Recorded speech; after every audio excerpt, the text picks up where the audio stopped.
Respiration is the first assessment because it is the most critical function. If the patient is not breathing because of an obstructed airway, attempt to clear the airway. Depending on the type of obstruction, either reposition the patient's head or remove any debris that may be lodged in the throat. While repositioning an injured patient's head may be contrary to what you've learned about cervical stabilization, Dr. Greg Super explains how to handle a patient who's unconscious and not breathing. If we do nothing, he's a certain field death.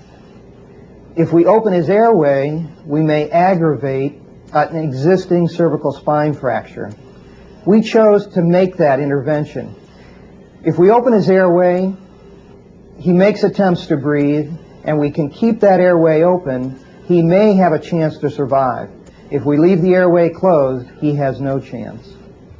If respiration cannot be reestablished with these simple measures, don't waste time attempting CPR. The first rescuer's basic instinct might be to begin CPR on the first one he encounters. That would be a mistake.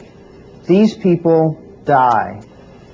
If the first rescuer goes to CPR on the first victim he finds in full arrest, he will not be available to help those who still have a chance at living. Non-breathing patients are considered non-salvageable and are categorized deceased.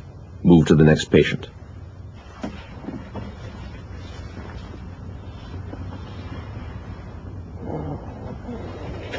Yeah, you need help over here. Need you help support his head.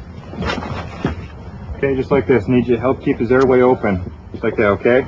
Great. Don't let the airway close. If the patient begins breathing after the airway has been cleared, categorize immediate and move to the next patient. Rolling. To assess respiration on a patient who is breathing, observe the frequency of respirations.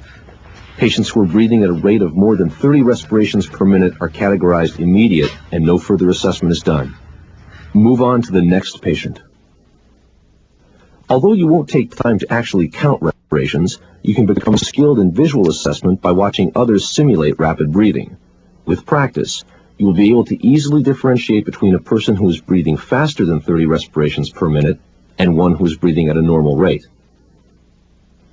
If a patient is breathing slower than 30 respirations per minute, proceed to the next assessment, perfusion.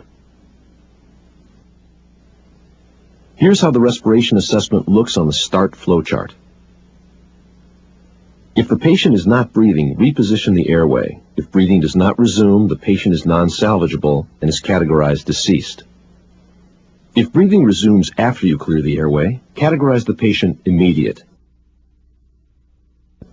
Patients who are breathing at a rate of more than 30 respirations per minute are categorized immediate and no further assessment is done. If the patient's respiration is slower than 30 respirations per minute, proceed to the second assessment, perfusion.